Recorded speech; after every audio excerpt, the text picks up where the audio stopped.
Voltando então, estamos aqui com o programa Reflexão e vai se acostumando com esse novo ambiente, né? Mais cheio de verde, que é o que nós queremos ter. E o meu convidado de hoje é o pastor, o reverendo Ildemar, que é pastor da IPB aqui de Dourados. Pastor, fala um pouquinho quem é o Ildemar para a gente poder ter um ponto de partida aí nessa conversa nossa. Pastor Ed,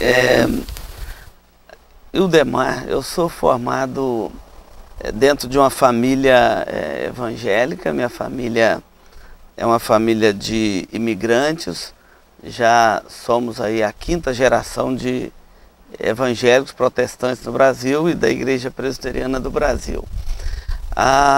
Sou da região de Minas Gerais, ali da região da Zona da Mata Mineira, e quando me formei no seminário em Belo Horizonte, seminário da nossa igreja, fui para a cidade de Carangola, a cidade da Zona da Mata Mineira, onde nós ficamos 19 anos, trabalhando ali na Igreja Presbiteriana de Carangola, onde também tivemos a oportunidade de fazer novos cursos, como Faculdade de Pedagogia e Filosofia e depois de Direito. Dali onde nós ficamos esse período, trabalhando na região mineira. A tua experiência pastoral, então, ela começa em Carangola. E até vou te falar uma coisa que me veio à mente agora. A minha mãe nasceu na borda da mata. Borda da mata. Você vê como é que esse mundo é pequeno, né? Depois desceram tudo ali para o Paraná. Meu pai é de Miraí e eu sou filho de mineiro, né? E tem hora que eu começo a conversar com mineiro, eu começo a falar meio cantado, sabe? Mas a tua experiência pastoral, ela começou ali em Carangola.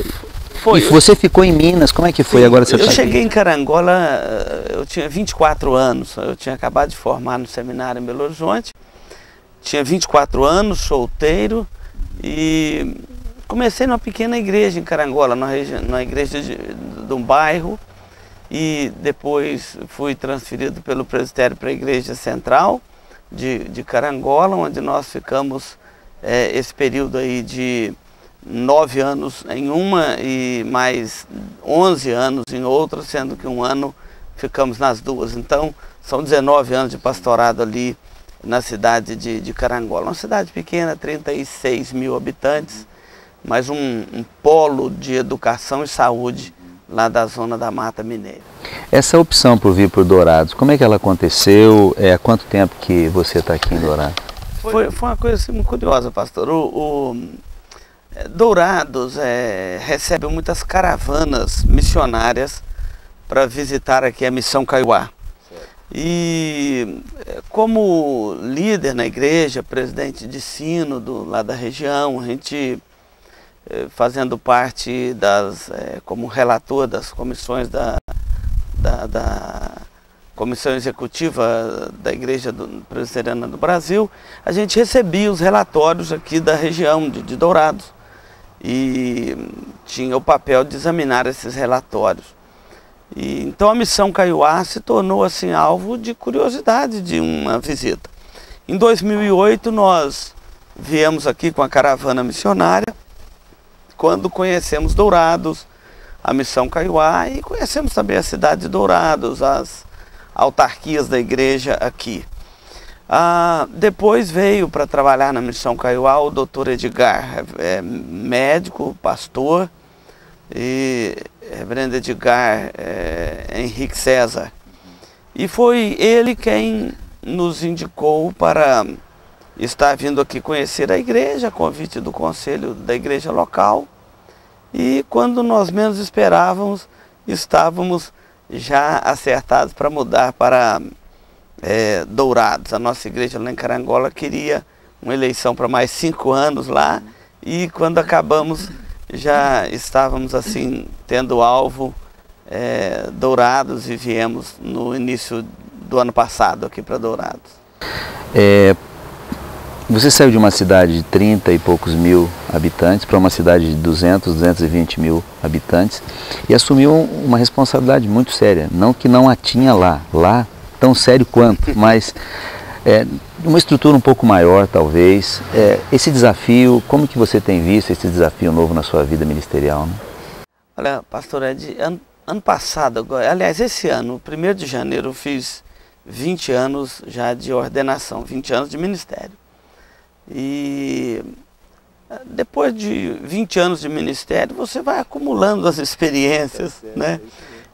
Vai ficar mais fácil, né? Os problemas aumentam, vai. Mas assim, a gente vai vendo o trabalho ministerial com novos olhares e assim, o amadurecimento, ele é paulatino. Quando lá na região, lá em Minas, a gente sempre muito engajado, tanto na vida da cidade, como na vida da igreja, na presidência de concílios e dirigindo instituições. E com isso você vai também adquirindo, estudando e vai adquirindo essa experiência. Mas tem sido um desafio, sim, tanto Dourados como a Igreja Central de Dourados, uma igreja histórica. Comemoramos 60 anos de organização eclesiástica no ano passado, mas a igreja tem 83 anos na vida da cidade. A igreja presbiteriana chegou aqui em Dourados, quando Dourados ainda era distrito de Ponta Porã, né? Chegou através da Missão Kaiowá.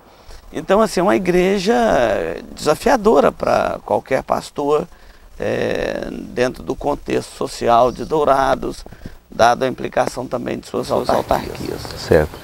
Simonton, quando vem para o Brasil, ele vem com uma preocupação, me parece básica, me ajuda a elucidar isso, com relação à educação, saúde e a pregação do Evangelho, né? Me parece que onde a Igreja Presbiteriana está, esses 3 pilares, eles acontecem simultaneamente. Como que isso tem acontecido em Dourados, né, através da Igreja Presbiteriana do Brasil? Essa sempre foi a visão da Igreja Presbiteriana do Brasil ao longo dos seus 153 anos de história no Brasil. Simonton, ele traz para o Brasil a visão das missões americanas, que é o pilar também do ministério de Jesus. Quando a gente pega o ministério de Jesus ali no Evangelho de Mateus, no capítulo 4, diz lá que Jesus andava pregando, ensinando e curando. Então é esse tripé da pregação, do ensino e do tratamento da saúde, da cura. Então a igreja, a visão dos missionários americanos com o reverendo Albert Sidney Maxwell, quando ele chegou para Dourados aí no final da década de 1920, ele veio primeiro para formar a missão Kaiowá, trabalhar com os indígenas. É até uma história muito bonita, pastor, porque esse homem viajou 6.000 quilômetros pelo Brasil, a cavalo e de barco. E foi o Marechal Rondon que, nas suas investidas, trouxe o Maxwell para conhecer aqui os Kaiowás, que era um povo que estava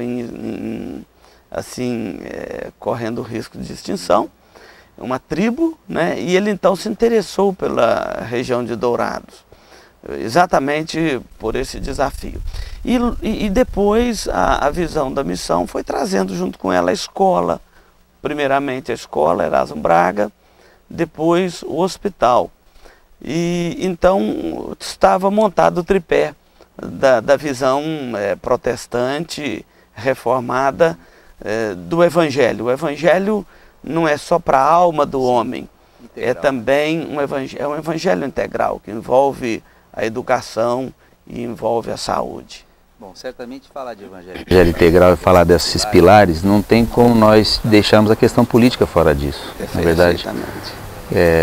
Falar de saúde é falar de engajamento no sentido de termos aí estruturas muito bem organizadas, né? Educação, escola, creches e tudo mais que nós precisamos para poder ver essa questão acontecendo.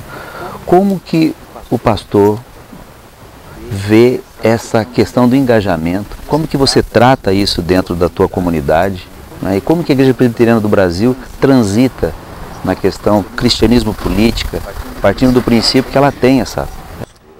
Sim. A igreja presbiteriana, pastor, você conhece muito bem, é uma igreja confessional. Nossos princípios de interpretação das Escrituras, eles são confessionais. A nossa confissão de fé, ela é muito clara ao tratar a questão da igreja e o envolvimento da igreja na vida pública da cidade, que envolve questões estruturais, políticas, questões relacionadas ao governo. Até tem uma expressão muito boa que é o magistrado civil. O magistrado civil envolve os poderes executivo, legislativo e judiciário. São os poderes que coordenam. Nós sabemos que 3 instituições são divinas: a família, a igreja e o Estado. Por natureza, o homem, nós somos criaturas rebeladas. Quando o apóstolo Paulo vai tratar esse assunto em Romanos 13, ele fala que toda autoridade é constituída por Deus e reconhece o magistrado civil como ministros de Deus. Muito importante e sério isso, hein? Ministros de Deus. E aí mostra o papel do Estado. O papel do Estado, ele é duplo. O papel do Estado, ele envolve em coibir o mal e incentivar a prática do bem. Não tem como a igreja fugir das questões políticas. Infelizmente, no cenário político brasileiro, dado um histórico muito forte de corrupção, muitas igrejas optaram pela omissão. Sim. e pelo sequestro do seu papel social dentro de um contexto da estrutura da sociedade. Eu entendo que a igreja tem que fazer a diferença no meio onde ela está. E a nossa confissão de fé, ela vai nos dizer que é lícito a um crente almejar o magistrado civil. Ou seja, é lícito a um crente candidatar-se aos cargos públicos, seja ele no executivo, seja ele no legislativo, ou seja o exercício dele no judiciário. Agora precisa de ter vocação. Um grande desastre de alguns engajamentos políticos, que às vezes levou a igreja a ficar mais receosa com o assunto, foi de, às vezes, candidatar-se aos cargos públicos pessoas que não tinham a vocação. Você quer ser pastor, você tem que ter vocação para o pastorado. Nós temos médicos dentro da nossa igreja porque tem vocação para a medicina. Nós temos professores nas nossas escolas que você vê que ele tem uma vocação para o exercício da função. Assim, é o conceito reformado da vocação social. Nós entendemos que a graça comum de Deus vocaciona pessoas, sejam elas crentes ou não crentes, em todos os contextos sociais, para o serviço da sociedade, para a ordem social, e com isso nós participamos da obra divina, da providência de Deus. Enquanto você leva um programa como esse, Pastor, ao ar, você está levando educação aos lares. Você está levando a conscientização do engajamento político, social, do cidadão douradense, seja ele das nossas igrejas ou não, mas especificamente das nossas igrejas. Esse engajamento é importante, mas o político também tem que ter vocação. É um desastre quando elegemos um político que não tem vocação para a sua função. Então, toda autoridade é constituída por Deus. Essa autoridade é uma autoridade delegada. Muito bem.